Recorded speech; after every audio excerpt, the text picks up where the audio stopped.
continue avec un livre qui est un coup de cœur.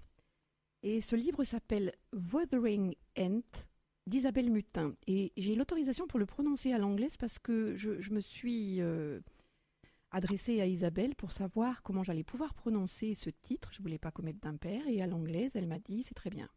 La petite bio d'Isabelle, qu'elle m'a livrée elle-même d'ailleurs. Isabelle Mutin travaille aux éditions Mutine, une petite structure associative implantée en Bourgogne depuis quelques années.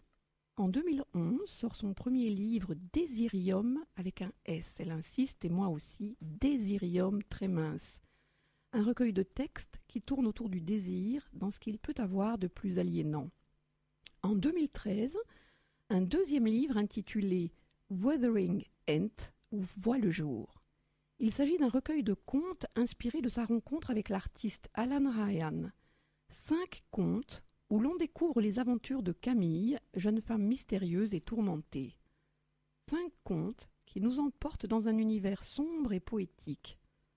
Un roman Celsius, mettant en scène un étrange psychiatre, est actuellement en cours d'écriture. Moi je rajoute qu'Isabelle, en plus d'être un écrivain extrêmement talentueux, est aussi une très belle jeune femme. Alors, je vous dis juste aussi que Alan Ryan, c'est un auteur, compositeur, interprète, plasticien et qui est également passionné par le travail photographique. Ça a son importance parce que si vous avez envie de lire le livre d'Isabelle Mutin, et je vous le conseille, vous serez fatalement aussi inspiré par Alan Ryan. Et là, je suis obligée de vous faire un aveu. Résumer ce livre n'a pas été possible pour moi et c'est bien la première fois que ça m'arrive. Peut-être que ça m'arrivera encore, je ne sais pas. Je n'ai pas pu en faire un résumé que je trouve construit. Et je voulais vraiment rendre hommage à Isabelle Mutin. Donc j'ai pris celui de Nathalie Garance. Nathalie Garance, si vous m'écoutez, je vous remercie parce que c'est du recopiage, mais je vous cite aussi sur le magazine Bourgogne Culture Plus, parce que Nathalie Garance faisait un résumé tout à fait splendide et moi, je n'étais pas du tout à la hauteur. Voilà ce que dit Nathalie Garance. Wuthering Ant est le roman d'un ensevelissement.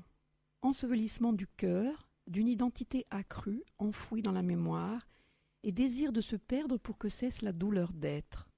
Camille, jeune femme fragile, tour à tour exhume, puis enterre son cœur au pied d'un tilleul millénaire, auprès duquel dort un homme-enfant à sa semblance, recroquevillé sous l'arbre, un corbeau sur l'épaule. L'homme s'éveille, la voit et l'accueille. Il s'avère son jumeau, son miroir solaire. Il rit, à la légèreté de l'air et la consistance d'un rêve. Il est l'homme fantasmé qu'elle retrouve chaque nuit et aux cheveux duquel elle accroche ses souvenirs. Mais l'utopie vacille lorsque le garçon menace de les couper. Camille est menacée par la perte définitive de ses souvenirs, de son identité. La maladie d'Alzheimer qui affecte sa mère lui gangrène l'âme, à l'instar de la rose noire qui envahit inéluctablement son corps. Wuthering Ant est un texte à fleur de chair où la vieille scission cartésienne de l'âme et du corps n'a plus guère de sens. L'âme mélancolique de Camille fuit continuellement des interstices de la cage où elle croit bon de l'enfermer, corps souffrant demeuré longtemps au grenier, habité d'araignées menaçant de quitter le plafond. Camille trouvera-t-elle un homme capable d'assumer ce désir d'absolu, sa démesure, capable de gravir la colline de Wuthering Ant sans se perdre dans l'utopie, où les saisons se muent en hiver et où le noir et blanc, toujours, sans concession, succèdent aux couleurs. Alors merci encore à Nathalie Garance parce que vraiment vous avez fait là le résumé que j'aurais rêvé moi de faire. Et Isabelle, si vous m'écoutez, pardonnez-moi, mais vraiment je voulais vous rendre hommage et je ne voulais pas que mon résumé soit loupé. Voilà ce que j'ai pensé de ce livre. Un titre, Wuthering Ant, déjà très évocateur pour moi qui ai dévoré Emily Brontë et ses Hauts de Hurlevent.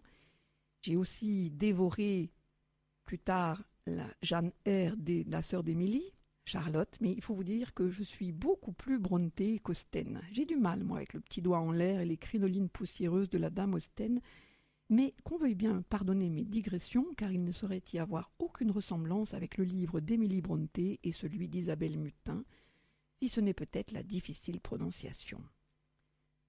Isabelle Mutin écrit là une histoire de contes. Ce sont des contes. Et moi, je ne sais toujours pas si chaque chapitre pris séparément peut être appelé conte, parce que j'ai personnellement lu ce livre comme un livre, car c'est tout de même bien ce qu'il est, quel que soit le qualificatif qu'on lui donne. Conte, oui, si on en croit l'écriture d'Isabelle qui nous prend la main pour nous emmener dans un univers très onirique, mais où rien n'est enfermé dans une bulle. Tout est palpable si on le veut bien. On peut même se réveiller si on le souhaite, mais le veut-on?